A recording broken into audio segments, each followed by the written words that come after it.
Hi guys, it's Sebastian, back with another video for you today, and I have a special guest here, a perfume blogger, Anna. Hi.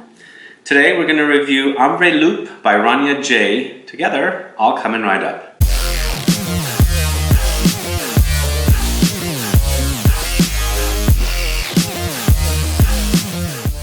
Thanks so much for tuning in. This is Sebastian with Smelling Great Fragrance Reviews. If this is your first time on this channel, and or you've been watching videos for a while and still haven't subscribed to this channel, please click the subscribe button below and also click the bell icon so you'll be notified for future videos and giveaways.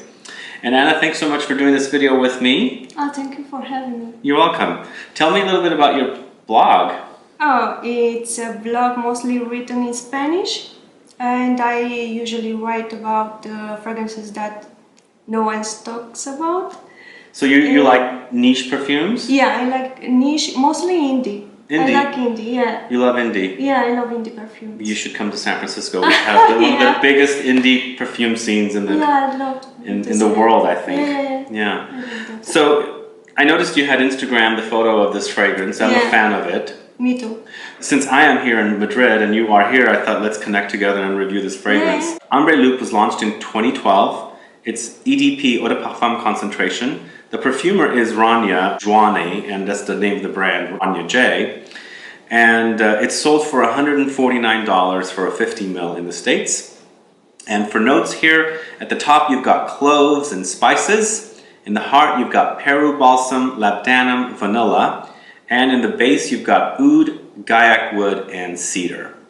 So I don't know if you're aware, I'm a huge fan of amber fragrances. I know that. Yeah. And this one is a very unique amber. It acts a little differently to me. Yeah, it's more like a Labdanum monster, I'd say. More than it has an ambery facet, but it's also animalic, a bit skanky in the beginning because of the wood.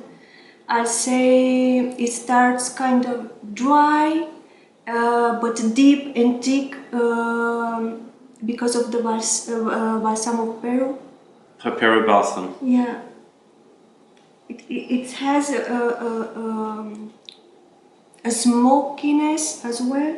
Very smoky. Yeah. Do you think that the smokiness is coming from the oud? No, I think it's coming from the Gaiac wood mostly. The Gaiac wood. Yeah. The wood here, I think it adds a bit of bitterness, maybe. Could be. Could be. Yeah. And the animalic facet could be added by the Labdanum with a leathery undertone that it has. Yeah, it starts very, very in your face, let's say. It is heavy but not loud, I'd say. Yeah, it's very nice. My reaction to this is a little bit different than yours. Yeah. I don't get much of the animalic aspects or facets. Okay. Which is good because I'm not too into animal. I like a little bit, which I hear this from you. Yeah. It's a little bit, right? Yeah, it's a bit animalic. Yeah. Just a bit. Just a tad bit. Yeah. Which I don't get. Okay. To me, the fragrance is very doughy. And I think I was telling you this before we shot this video. Yeah. I used to bake with my mom and I used to play with dough. Okay. There's something about it, it comes off like it's almost like gourmand dough, like bread. Yeah, it has a gourmand underneath. Yeah, undertones? I can see that. Yeah. And to me, the gourmand lover, that is the most unique thing about this fragrance, this amber that I love. Yeah, it could be the combination between the tonka bean and the spices. I get a lot of nutmeg, although it's not listed in the note. Oh wow. Yeah. And cinnamon, maybe?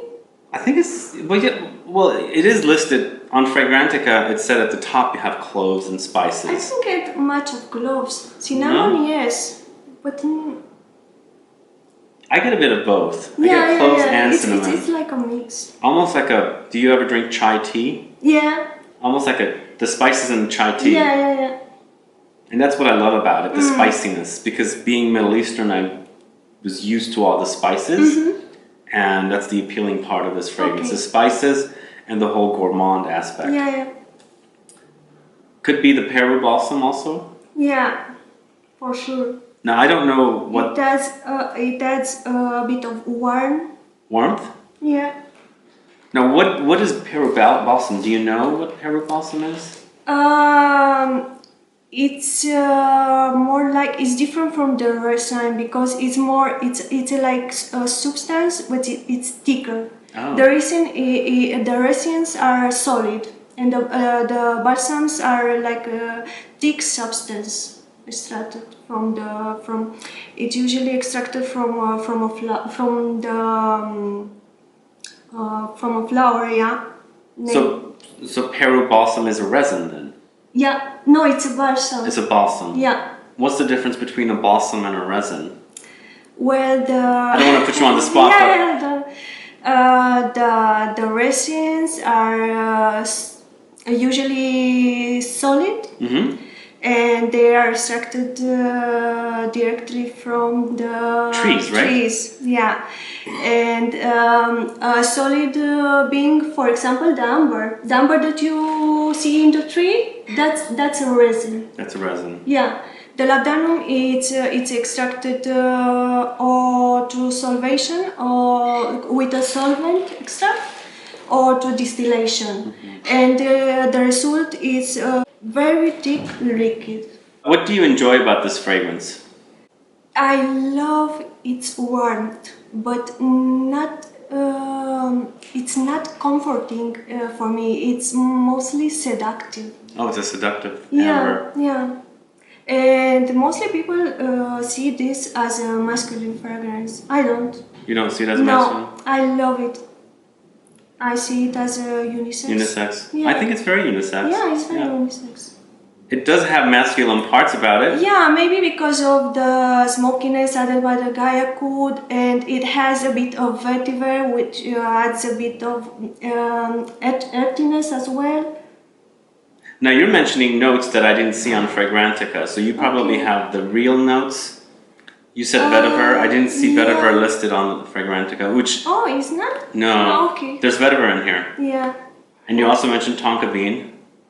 Yeah, it's listed as the vanilla. They usually use tonka bean in fragrances to add strengthness to the vanilla because tonka bean also contain vanillin. Okay. It can have that facet of vanillin and also coumarin. So a friend of mine, for example, said the other day that he gets a touch of herbal notes from this one.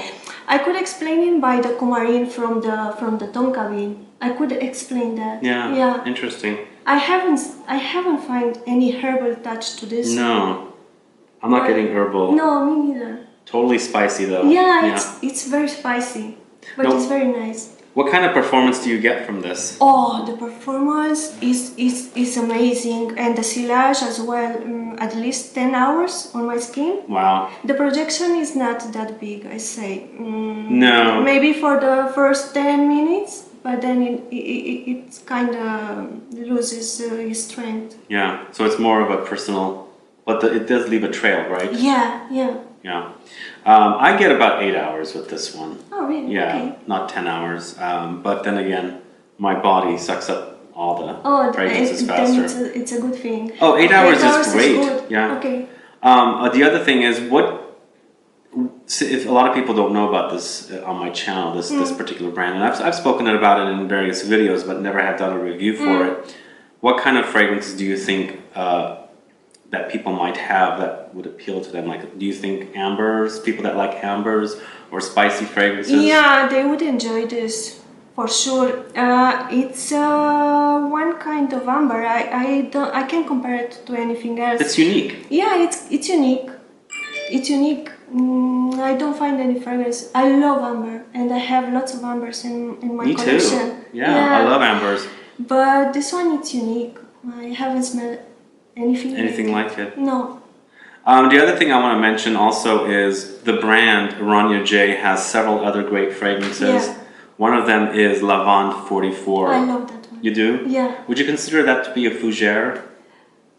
A fougere would have to have lavender in the heart notes, yeah, and tonka bean or coumarin in the base. I can't remember what the notes are, but it smells barbershoppy to me. Yeah, it's more barbershop. Yeah. It could be. It could be. Fougere. Yeah. But the other fragrances from the brand are Cur Andalou, jasmine karma or kama, udasam. Udasam.